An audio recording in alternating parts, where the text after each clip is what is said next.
La luz apenas toca el borde de la cortina. Respiro y siento el frío del aire en la garganta, el olor del pan que alguien dejó la noche anterior sobre la mesa, la tibieza de las manos al frotarlas juntas. Vengo con la prisa en los huesos y con el peso que se ha hecho habitación en el pecho. Vengo con las palabras torpes y con la confianza que me enseñaron cuando era niño. Poner lo que tengo en tus manos y pedir que lo multipliques. Antes de abrir la boca por completo, confieso mi cansancio, mi miedo a no alcanzar, mi culpa por las veces que miré hacia otro lado. Te lo entrego todo ahora, mi lengua, mis manos, mis ojos, mis pasos. Que este día, Señor, no pase indiferente. Si estás viendo esto y puedes quedar un momento más, quédate hasta el final. Suscríbete si quieres recibir más oraciones como esta. Activa las notificaciones y regálanos un like. Quédate aquí un instante conmigo. Deja que la oración nos sostenga y que, si Dios toca tu corazón, salgas a hacer algo pequeño y real por alguien que lo necesita. Señor, Padre misericordioso, me acerco a ti con la voz quebrada y la esperanza encendida como una lámpara en la ventana. Te pido ahora, en nombre de quienes no tienen pan en la mesa, abre senderos de provisión donde parece no haber ninguno. Toca manos cerradas que no saben cómo pedir ayuda y despierta en la comunidad redes que compartan alimento y trabajo. Ruego por quien hoy busca empleo y por quien ha perdido la confianza en sí mismo. Concede oportunidades claras, además de la perseverancia necesaria para buscarlas. No nos contentes con palabras, Señor. Mueve corazones dispuestos a crear empleo digno, a capacitaciones sencillas, a preguntas que abran puertas. Padre, ponemos delante de ti a las familias exhaustas, a las parejas que ya no se reconocen, a los padres y madres que hacen malabares para pagar cuentas y para sostener la ternura. Dales paciencia renovada y sabiduría práctica. Dame manos para tender una visita. Dame oídos para escuchar sin juzgar. Dame tiempo para sostener a quien se siente hundido. Señor, como una mesa que comparte pan, que nuestras casas sean lugares de reconciliación y de presencia, no solo de ruido y pantallas. Enséñanos a volver a compartir el pan físico y el pan de la palabra amable. Te suplico por los jóvenes que han hecho del ruido la única manera de callar el dolor, por los que se esconden en las noches con adicciones que los consumen. No permitas que el estigma les cierre las puertas. Envía misericordia que llegue acompañada de programas reales, de acompañantes formados, de profesionales que ofrezcan rutas de recuperación. Muéstranos cómo crear espacios donde confesar la fragilidad sea un acto de valentía y donde la comunidad esté dispuesta a sostener, no a condenar. Que las manos que hoy aprenden a servir sepan además escuchar, acompañar y, cuando haga falta, denunciar con responsabilidad y proteger a los más vulnerables. Mira, Señor, a quienes migran con la esperanza hecha mochila, jóvenes, madres, ancianos, que cruzan ríos y caminos con el sueño de un poco de seguridad. No permitas que se diluya su dignidad en trámites fríos o en miradas que los reducen a números.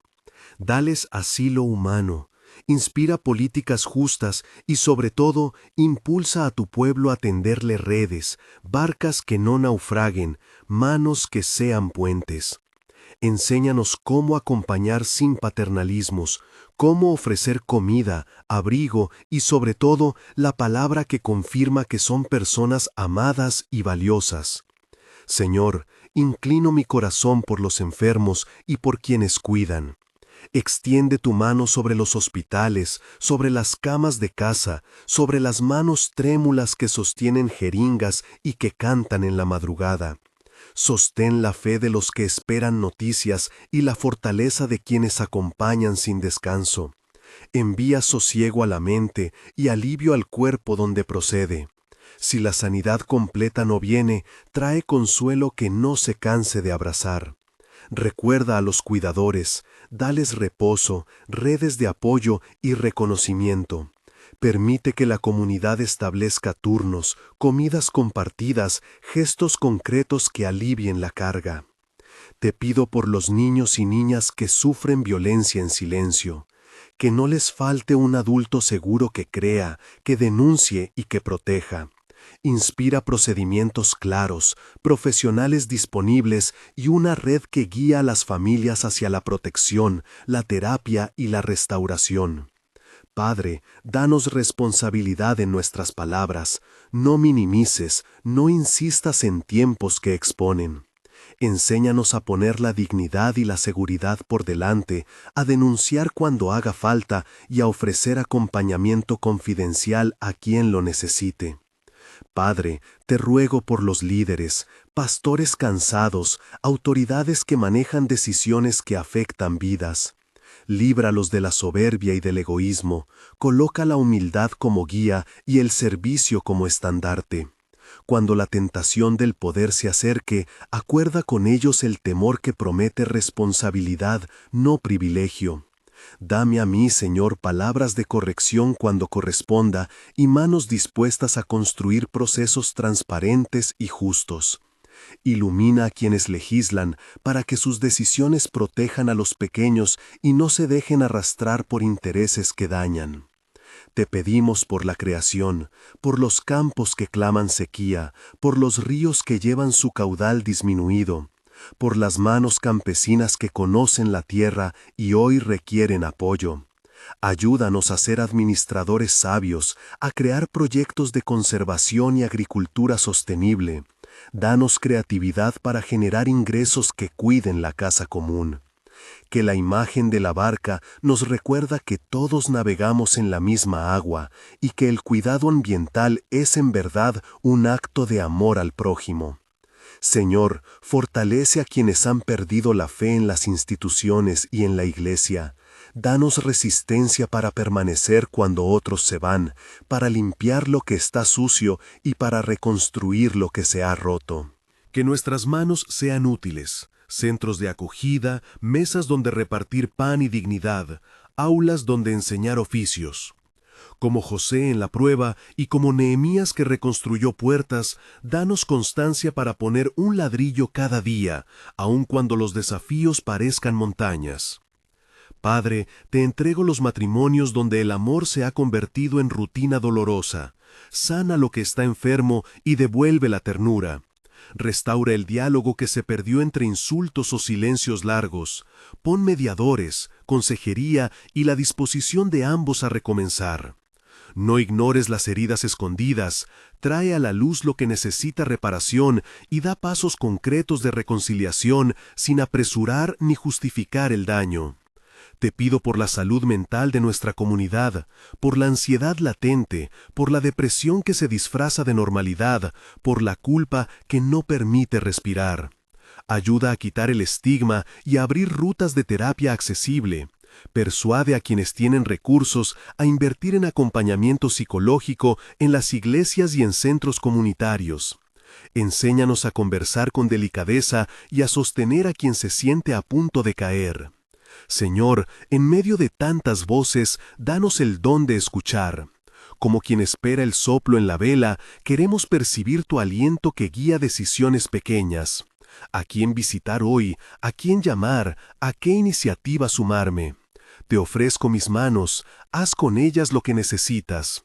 Si debo preparar un plato, que lo haga. Si debo llevar una manta, que la lleve. Si debo abrir mi tiempo para una llamada, que el teléfono de mi corazón suene sin miedo. No olvides, Señor, a quienes trabajan en la salud pública y en la protección, médicos, enfermeras, trabajadores sociales, agentes que reciben denuncias. Susténtalos en sus jornadas, protégelos del desgaste y capacítalos con recursos para atender con dignidad. Pon en marcha sistemas que no castiguen a la víctima, que protejan su identidad y que ofrezcan rutas legales y terapéuticas. Que la confidencialidad sea un escudo para quien se atreve a pedir ayuda. Padre, permíteme una confesión. Hemos sido lentos en actuar. A veces, la oración se queda en palabras y no se convierte en manos. Perdón por la tibieza, por la indiferencia, por las excusas. Queremos cambiar eso. Transforma nuestro arrepentimiento en planes concretos, reuniones que articulen voluntariado, teléfonos a disposición, listas de recursos, rotaciones para visitas a hogares, entrega de canastas, grupos de escucha. Danos humildad para aprender de quienes saben acompañar y coraje para proponer soluciones. Señor de caminos, muestra el camino. Abre puertas que parecen cerradas, da claridad donde reina la confusión.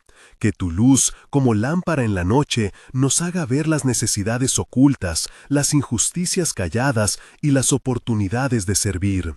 Dirige nuestros pasos, muéstrame a quién llamar hoy. Acompáñame en la conversación difícil, ordénanos las prioridades para no dispersarnos. Traigo a ti también los nombres que no puedo pronunciar por miedo a herir, los rostros que la ciudad anónima, las historias enterradas en la memoria. Te las encomendamos en silencio, Señor. Con cada nombre que me duela, te ofrezco una acción, una llamada, una visita, una búsqueda de ayuda profesional.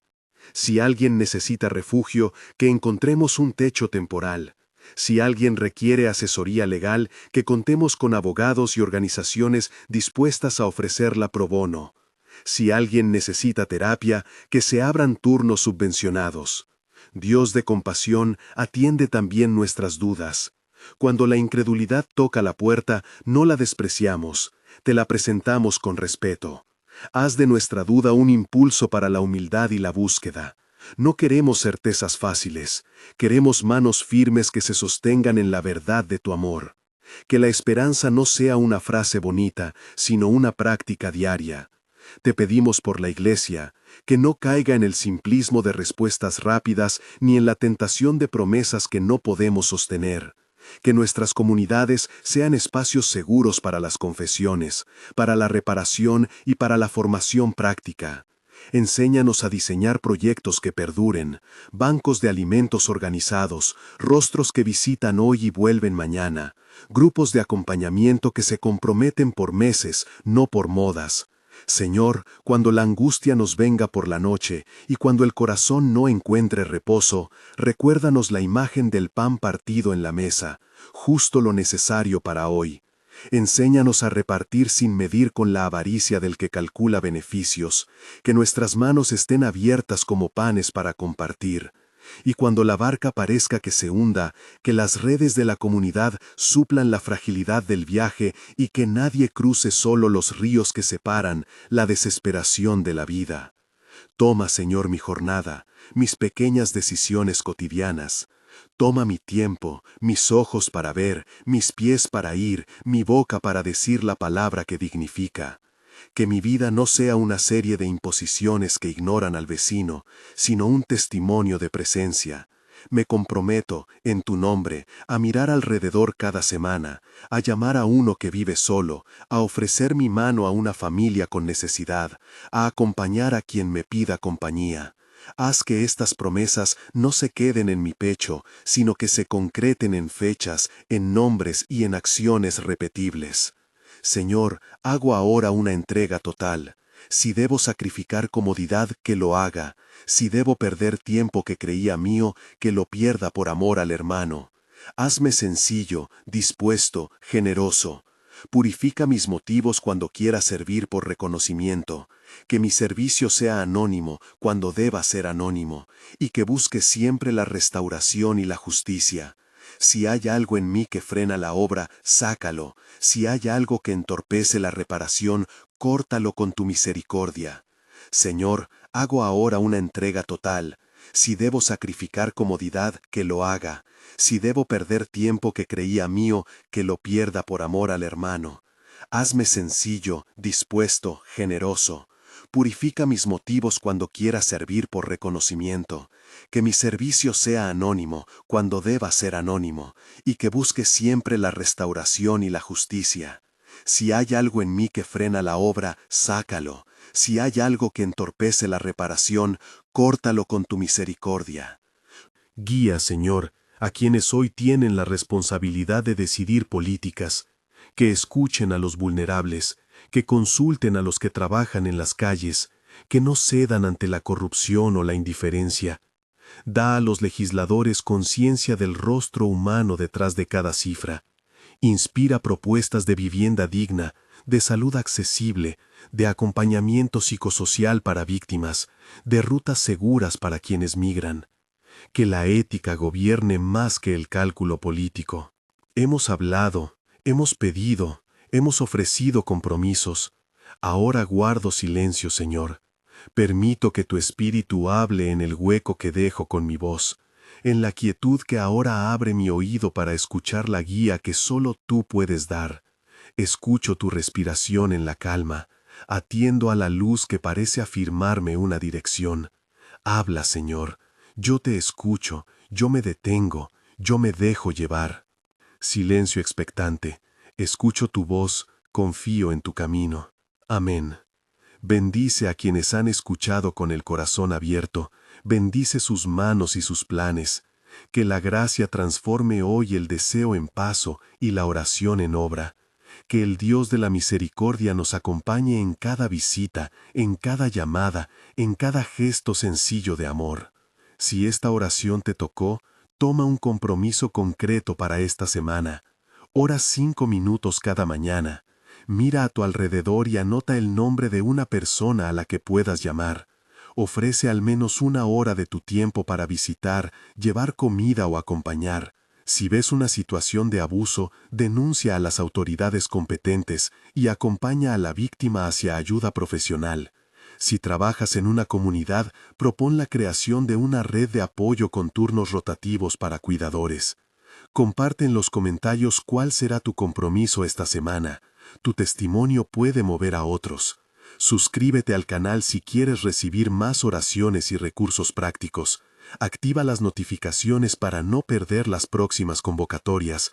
Y, si conoces a alguien que necesita escuchar esta plegaria, comparte este video con esa persona. Al salir de la oración, muchos permanecieron con las manos entrelazadas, como si el calor del silencio aún habitara entre ellos. No fue un final solemne y distante, fue un punto de partida.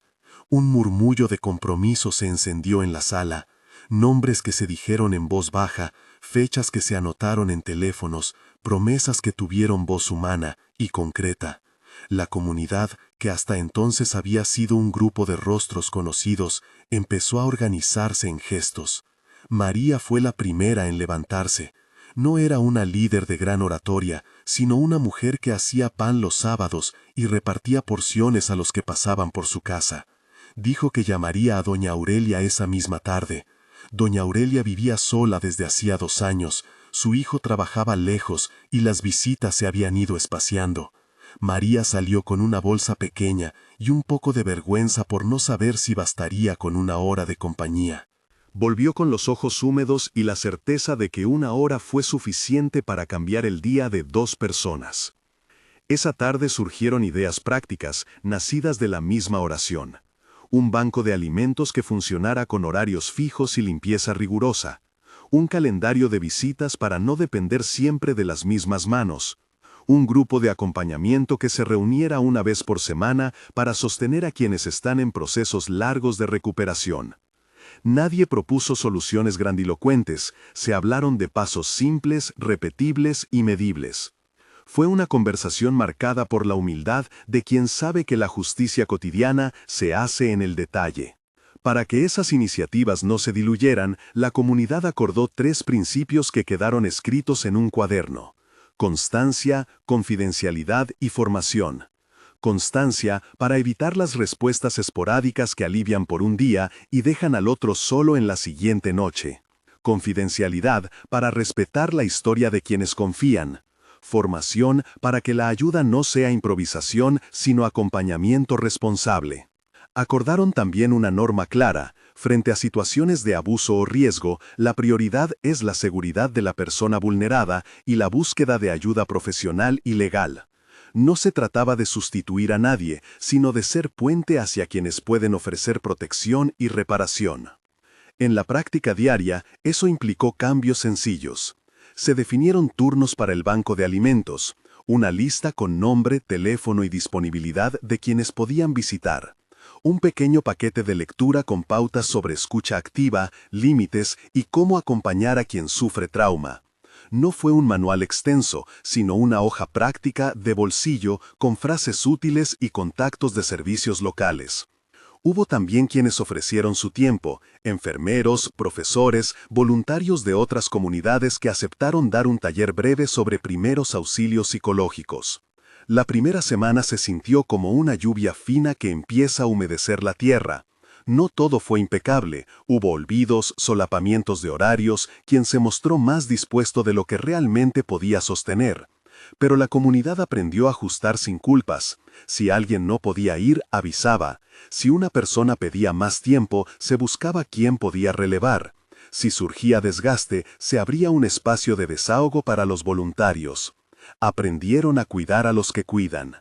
Una tarde de ese primer mes se organizó una visita colectiva a un barrio donde varias familias habían perdido trabajo y esperanza. Llevaban alimentos, sí, pero también llevaron un cuaderno para escuchar. Pasaron de casa en casa preguntando por lo urgente. ¿Qué necesitan hoy? ¿Qué falta para que los niños puedan seguir estudiando con tranquilidad? ¿Quién necesita compañía? Las respuestas no fueron solo pedidos materiales. Una mujer confesó su miedo a salir sola de noche. Un adolescente pidió ayuda para conseguir cursos que le dieran una salida laboral. Un abuelo habló de su soledad y de la alegría de ser recordado. Las soluciones, cuando surgían, venían de manos diferentes. Una familia ofreció ropa, otra propuesta para compartir pequeños talleres. Un vecino con vehículo se ofreció a llevar a quien necesitara trámites importantes. A medida que las acciones cotidianas se multiplicaban, la fe de la comunidad encontró una forma nueva. No la fe que espera un milagro aislado, sino la fe que se hace hábito en la agenda de cada semana. Orar seguía siendo central, pero la oración empezó a nutrirse de gestos concretos. Las oraciones matutinas de 5 minutos que algunos se comprometieron a tener dejaron de ser un ritual privado para transformarse en memoria activa. Durante esos minutos se nombraba a una persona, se pedía discernimiento para la visita concreta del día, se pedía coraje para sostener conversaciones difíciles. No faltaron desafíos éticos. Surgió la necesidad de decidir cómo priorizar atenciones cuando las demandas excedían la capacidad.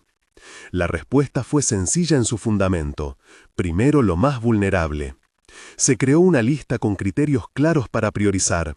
Niños y ancianos en riesgo, personas con enfermedades crónicas sin acceso a medicación, víctimas de violencia, y se acordó revisarlas semanalmente en una mesa de diálogo. Esa mesa no buscaba poder, sino claridad y transparencia, y por eso se comprometió a rendir cuentas entre ellos. Cómo se gastaban los recursos donados, quiénes hacían las visitas, qué acuerdos se habían cumplido. Otra lección llegó por la voz de los acompañados. No todo se arregla con bienes. Muchas veces la dignidad se restituye cuando alguien escucha sin apresurarse y reconoce la historia ajena.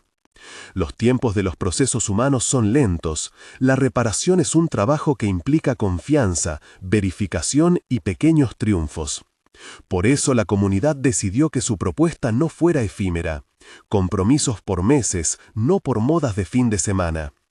En el camino aparecieron historias que hicieron visible la gracia que sustenta la justicia. Un joven que había perdido la vivienda encontró gracias a la red una oportunidad de trabajo en un taller cercano.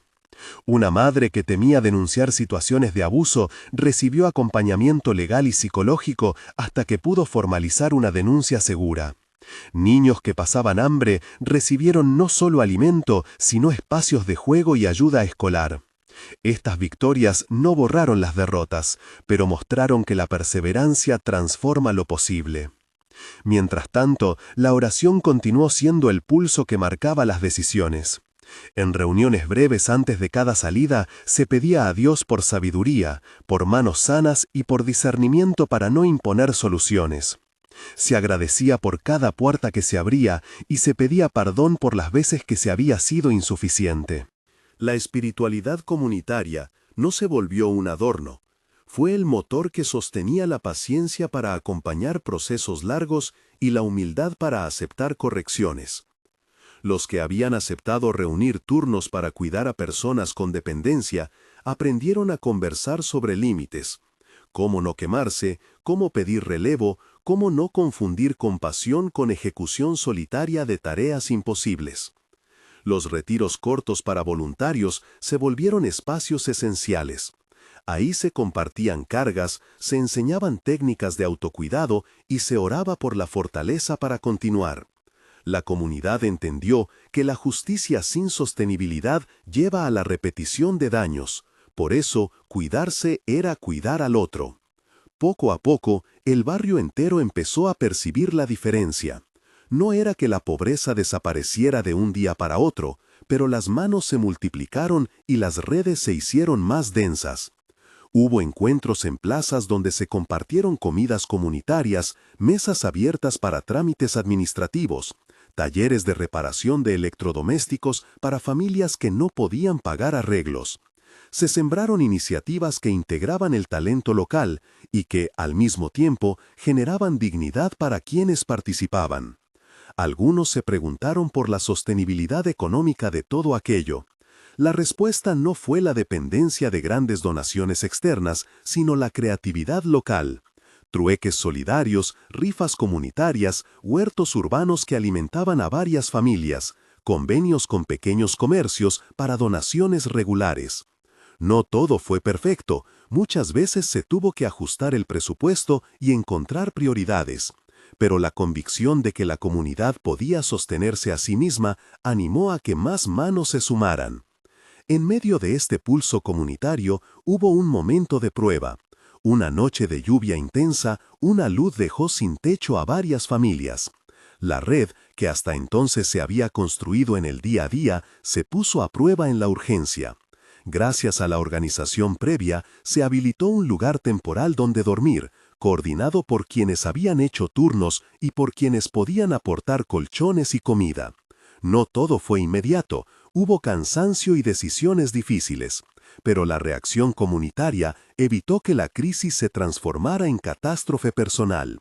Aquella emergencia mostró que la previsión y la constancia salvaron cuerpos y dignidades. Al mirar atrás, sin idealizar, la comunidad pareció descubrir una verdad. La misericordia organizada transforma el paisaje de la pobreza. No se trató de héroes aislados, sino de gente que decidió hacer de la atención al otro una rutina implacable. Y sobre esa rutina se fue edificando la esperanza de que, con pasos perseverantes, la justicia puede ser cotidiana. En el corazón de ese proceso quedó también una enseñanza espiritual nítida. El bien recibe forma humana cuando se encarna en nombres y horarios. Las oraciones se concretaron en llamadas telefónicas que se repetían, en visitas que no se olvidaban, en compromisos escritos. La comunidad aprendió a medir el amor no solo por la intensidad del gesto, sino por su duración. Mientras tanto, el ejercicio disciplinado de la oración matutina siguió dando frutos. Quienes la hicieron consistente reconocieron que su mirada se iba afinando. Comenzaron a ver a quienes antes les pasaban desapercibidos, a percibir pequeñas señales de necesidad y a ofrecer ayuda antes de que la situación empeorara. La espiritualidad se volvió, de este modo, una sensibilidad práctica. Y así, en ese ir y venir de manos que dan y voces que escuchan, la comunidad siguió su camino. No todo estaba resuelto ni lo estará pronto. Quedan estructuras por cambiar, políticas públicas que demandan diálogo y compromisos de otras instancias. Pero la semilla plantada en la oración y regada con constancia dio un primer fruto. La convicción de que la misericordia puede organizarse y que cada persona, con lo que tiene, puede ser un instrumento de reparación. Se preparó entonces una reunión abierta para evaluar y planificar el siguiente trimestre, revisar lo que funcionó, ajustar lo que falló y pensar nuevas formas de involucrar a más gente. Había una agenda concreta, y sobre la mesa el cuaderno con los nombres y los compromisos escritos aquella primera tarde después de la oración. Al terminar la reunión se decidió algo sencillo y potente, La próxima semana, cada participante llevaría a la mesa una persona nueva a quien invitara a sumarse, no para dar consejos, sino para escuchar y aprender juntos. La comunidad volvió a sus casas con la sensación de que el camino continuaba y que la responsabilidad era compartida. En cada gesto, en cada llamada, en cada visita, se siguió diciendo la misma pequeña oración de cada mañana. Por discernimiento, por manos abiertas, por valentía para permanecer cuando las soluciones tardan. Y así, poco a poco, la obra que nació en aquella plegaria fue cobrando rostro humano, con nombres, fechas y acciones concretas que prometían perdurar.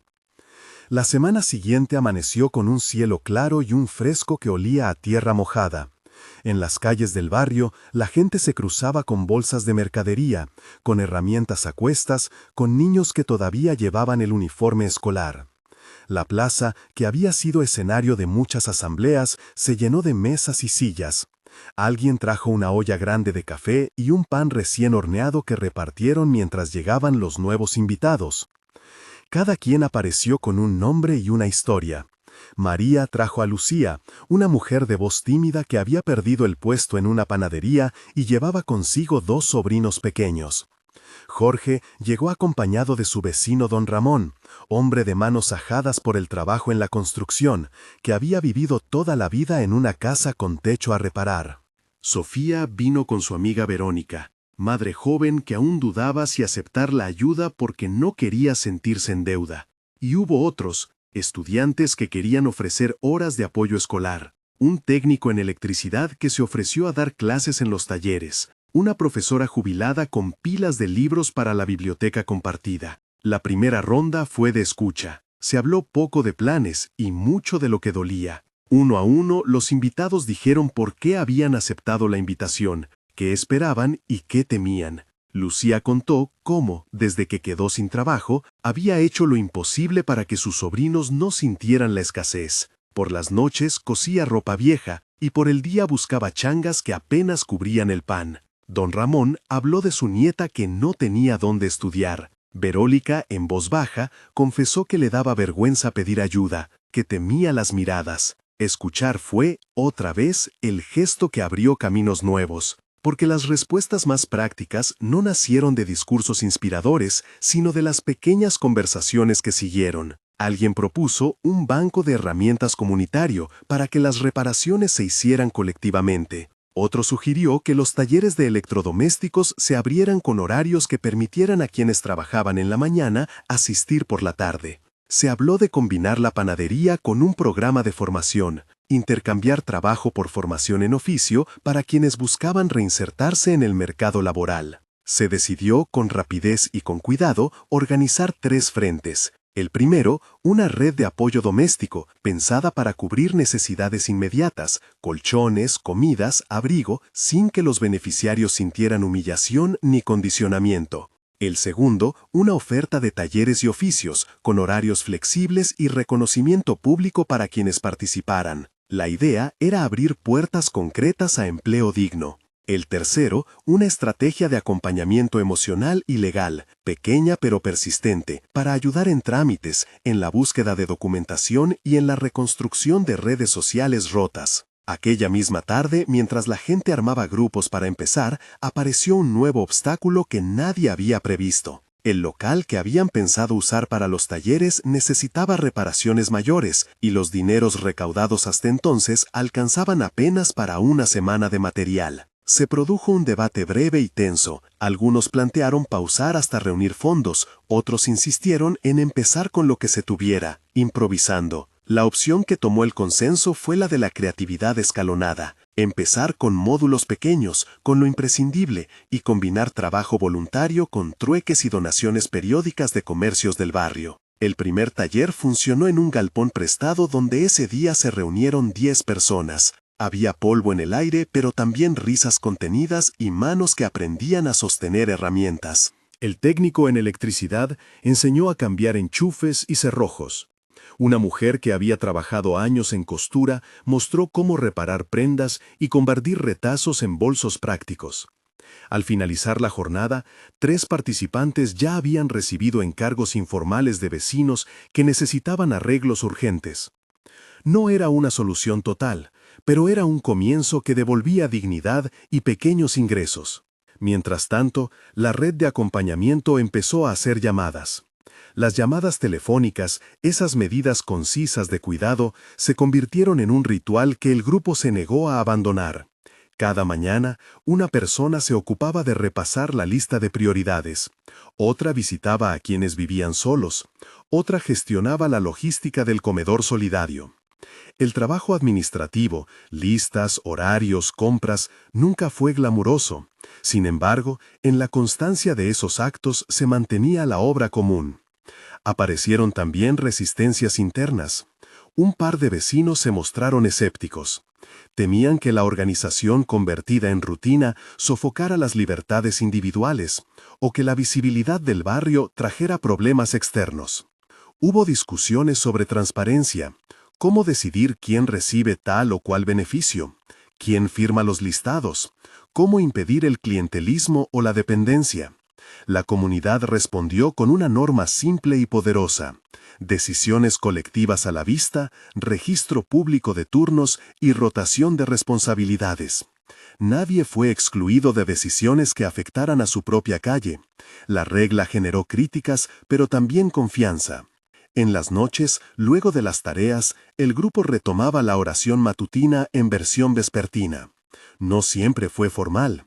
Muchas veces consistía en un silencio compartido o en la frase breve que había nacido la primera mañana. Por discernimiento, por manos abiertas, por valentía para permanecer. En esos instantes, un cansancio profundo se mezclaba con una gratitud humilde. Algunos confesaban profundamente la fatiga, otros la ligera esperanza que flotaba más allá de las palabras. Con el tiempo, comenzaron a brotar pequeñas instituciones de barrio, no impuestas desde fuera, sino tejidas por dentro. El banco de herramientas funcionaba bajo una pizarra con horarios y reglas claras. La biblioteca comunitaria, ubicada en el pasillo de la escuela municipal, contaba con una sección infantil que se transformó en el lugar preferido de los sábados. El huerto urbano, plantado en un solar abandonado, empezó a aportar verduras para el comedor y a convertirse en aula para los niños que aprendían a germinar semillas. Hubo, sin embargo, momentos en los que la sostenibilidad se tensionó. Llegaron enfermedades estacionales que golpearon a familias enteras. La logística para llevar medicinas y auscultaras fue improvisada más de una vez.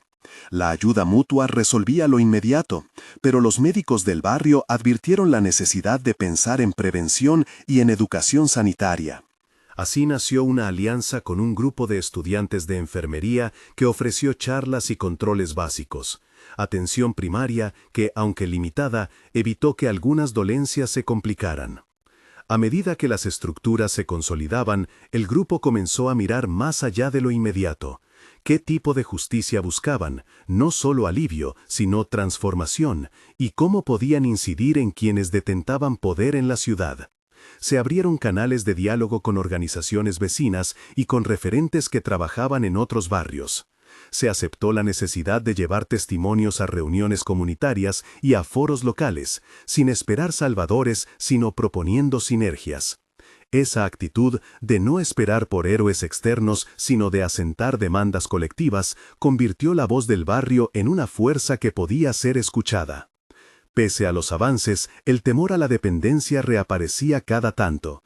¿Qué pasaría si la energía que sostenía la red disminuyera? Para evitar el agotamiento, el grupo instauró un mecanismo de rotación de responsabilidades y días de descanso obligatorios. Se promovieron espacios de recreación, un taller de música, una tarde de cine con proyecciones donadas y una red de apoyo para que las madres tuvieran con quién dejar a los niños mientras participaban en cursos. La vida comunitaria no podía ser solo trabajo, necesitaba también respiración y celebración. En una de esas tardes de celebración, la plaza se llenó de mesas con comida casera y una improvisada tarima donde jóvenes recitaron poemas y tocaron canciones. Hubo lágrimas y carcajadas en la misma pausa. La dignidad que se iba construyendo se celebró con aplausos y abrazos largos. Fue allí, en medio de una canción que hablaba de volver a empezar, donde alguien propuso un nuevo proyecto, un centro de formación que, a la larga, pudiera certificar oficios y conectar a los aprendices con empleadores responsables. El plan era ambicioso y requeriría tiempo, pero la propuesta encontró manos dispuestas. Esa noche, mientras las luces se apagaban y la plaza quedaba con las sillas apiladas, un grupo pequeño se sentó a repasar metas concretas para el trimestre siguiente. Se fijaron plazos cortos y concretos: mejorar la estructura del galpón para los talleres, formalizar el banco de herramientas con un inventario claro, ampliar la biblioteca con donaciones y organizar un calendario de talleres para el mes entrante. Cada compromiso fue anotado en el cuaderno que ya había acompañado muchas decisiones. El cuaderno se convirtió en reliquia práctica, testigo de promesas que se cumplían o se ajustaban. Y mientras el barrio dormía, unos pocos permanecieron despiertos conversando. Hablaron de errores cometidos y de aciertos modestos, rieron por episodios torpes y recordaron con respeto a quienes se habían ido y luego, por distintas razones, habían dejado de participar. Entre esos nombres, surgió el recuerdo de quienes, en silencio, habían sostenido la primera ola de organización, voluntarios que habían donado horas y obstinación. En la penumbra, uno de ellos tomó el cuaderno, pasó la mano por las páginas y dijo, en voz baja: «Lo importante no es cuánto hacemos, sino que aprendimos a ser quienes hacemos juntos». Antes de dispersarse, decidieron algo que sonó a pacto. La próxima vez que alguien entrara en la ronda, nadie llegaría con soluciones cerradas. Se sabía que la solución verdadera nacía del encuentro, de la confianza que se teje cuando la escucha toma cuerpo y la ayuda no humilla. Era una regla sencilla, pero poderosa. Cada nuevo era recibido con la misma pregunta primera: ¿qué necesitas hoy? Y con esa pregunta se cerró la madrugada. Los meses siguientes mostrarían que el camino no sería lineal. Había pequeñas victorias y nuevos tropiezos, pero la red, ya no improvisada sino habitada por costumbres solidarias, seguía creciendo. Y en cada mañana, antes de iniciar la jornada, alguien repitió la oración que había comenzado todo, por discernimiento, por manos abiertas, por valentía para permanecer, como quien reafirma una alianza secreta con la dignidad del otro. Aquella plegaria seguía siendo, más que palabra, una disciplina que moldeaba la vida cotidiana.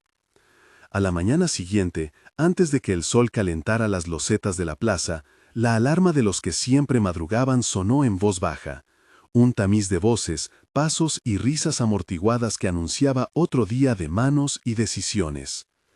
Se reunieron en el galpón, donde la lona nueva aún olía a plástico y el humo del mate se mezclaba con el olor a madera recién lijada.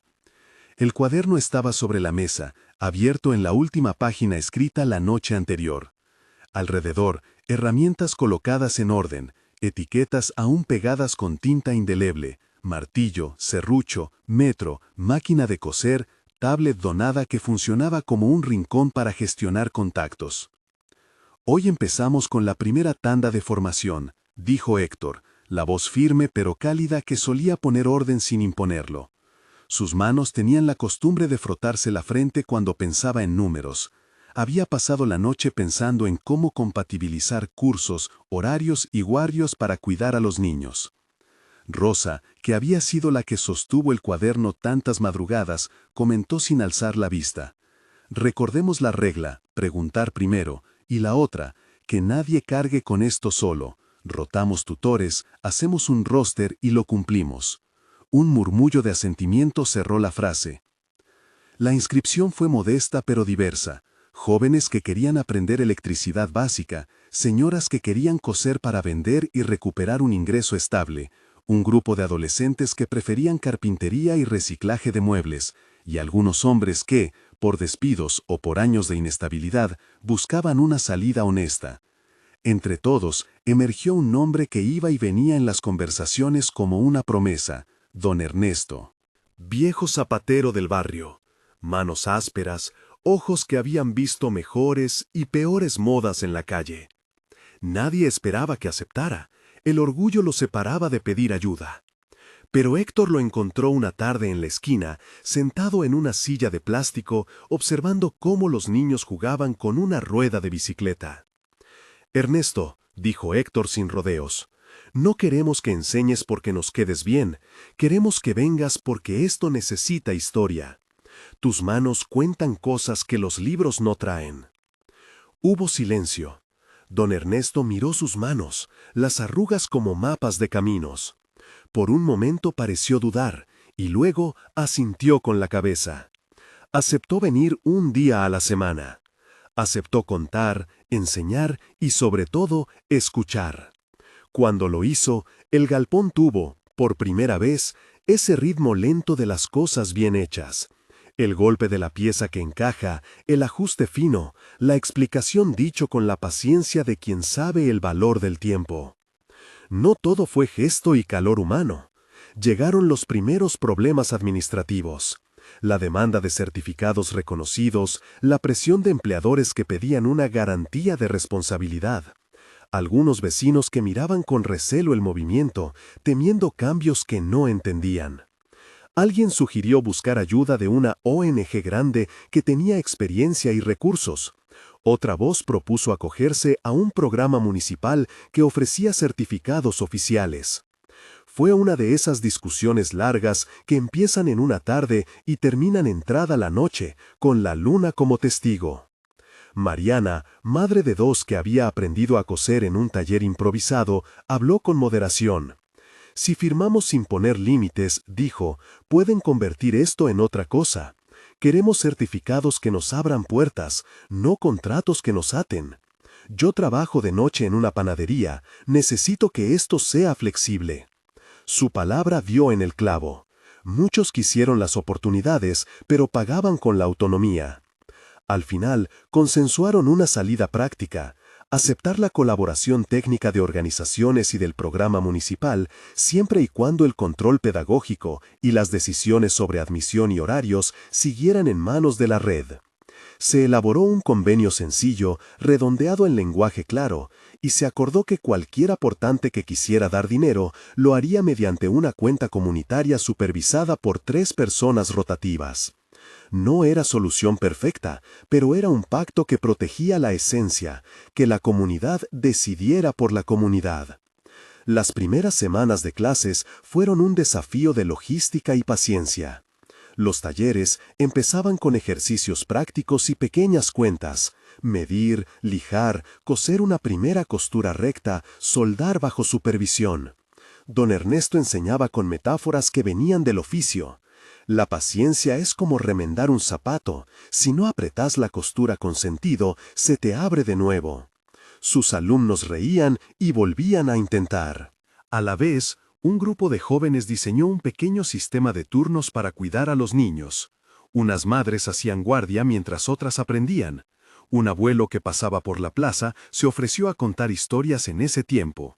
Rosario, la bibliotecaria voluntaria, empezó un rincón de lectura para los chicos.